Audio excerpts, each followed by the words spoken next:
Hi, I'm Bob Tabor with LearnVisualStudio.net. In this lesson, I'm going to take a rather roundabout way of demonstrating another iteration statement, the while iteration statement.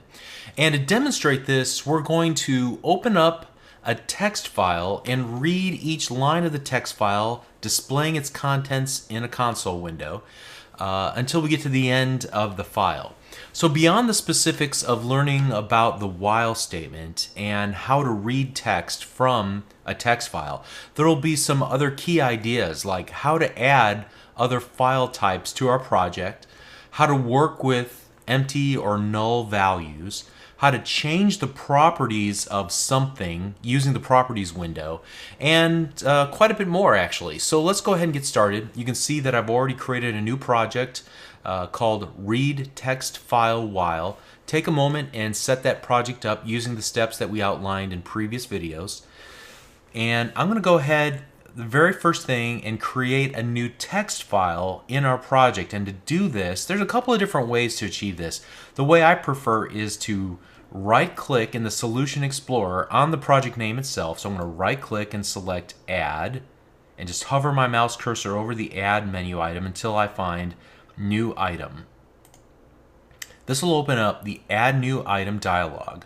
And from here, what I want to do is scroll, I believe, all the way down till we find a text file. And I'm going to name this text file values.txt and click the Add button. And so now you can see we have a second file in our Solution Explorer that belongs to this project. Furthermore, it's been opened up in our main area as a kind of a notepad inside of Visual Basic Express or Visual Studio. And now we can switch between the module1.vb file and the values.txt file here in this main area. Pretty cool. If I wanted to close, for example, a tab down, all I need to do is click the X button. And to open it back up, I'll just double click it here in the Solution Explorer. I can also move the tabs and reorder them, and a lot of other neat stuff too, but we'll leave it at that for now. Let's go ahead and just create some content here in our text file that we'll read out and display in our console window. So I'm just going to type 4, 8, 15, 16, 23, and 42, and I'm going to save that and then close it. And so now what we want to do is open that file and print those numbers to screen. So I'm going to start typing a long passage of code. Again, please take a moment, pause the video, catch up to me while I type.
Okay, so I finished typing the code, but as it sits right now, this code will not run. We can see the word Stream Reader has a blue squiggly line under it, indicating that we'll be unable to compile this application until we fix it.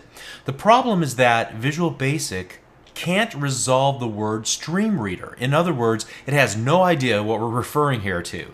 The problem is that Stream Reader doesn't live in any of the default namespaces associated with our project. In fact, it lives in the system.io namespace, and we currently haven't told Visual Basic where to look for it. So I'll explain what namespaces are in a future lesson, but for right now, just know that we'll need to fix this before we can continue, and I'll show you the technique for that in just a moment. Before we fix it though, let me explain what each line of code is trying to do. First of all, we're going to try to use this stream reader class, this stream reader object, to open up a file called values.txt. So we're going to create a new variable called myReader of type streamReader. Again, if that doesn't make a whole lot of sense, don't worry. But think of a stream reader working like a straw. It's a class that knows how to stream data, how to read data from a stream.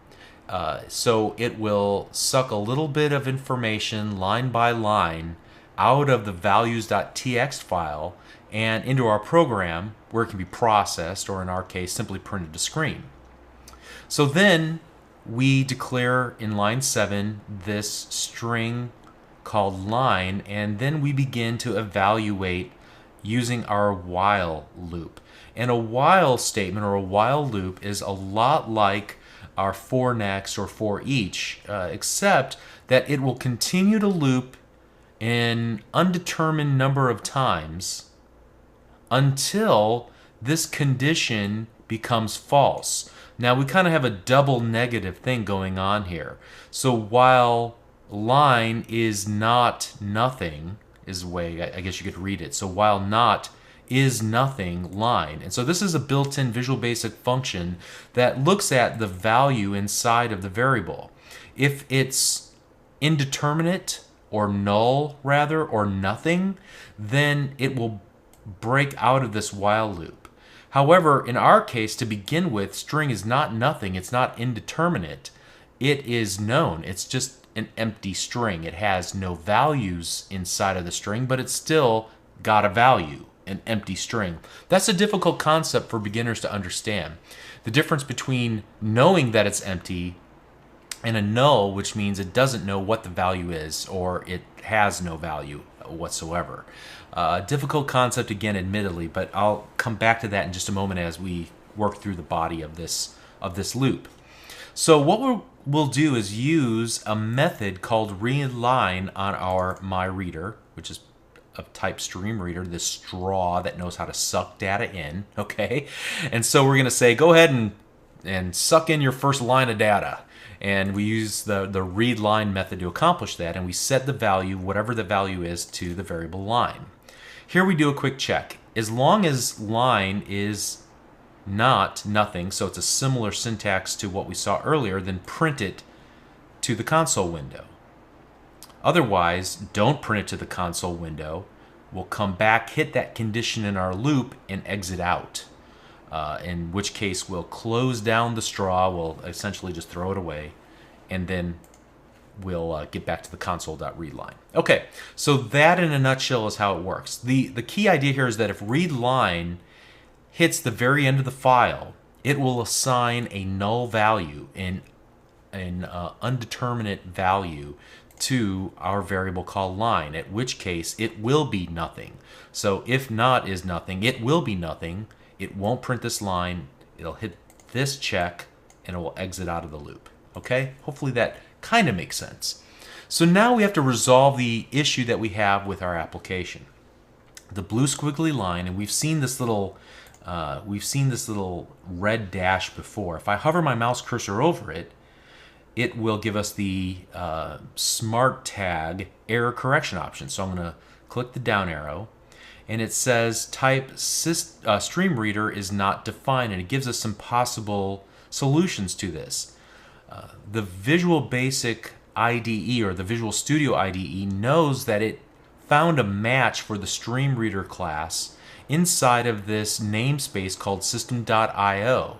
So we can click this first option to import that namespace. In other words, we want the Visual Basic compiler to look in this namespace to find this class. And that indeed is the option that we'll choose here. If I can get back there, let's hover our mouse cursor over.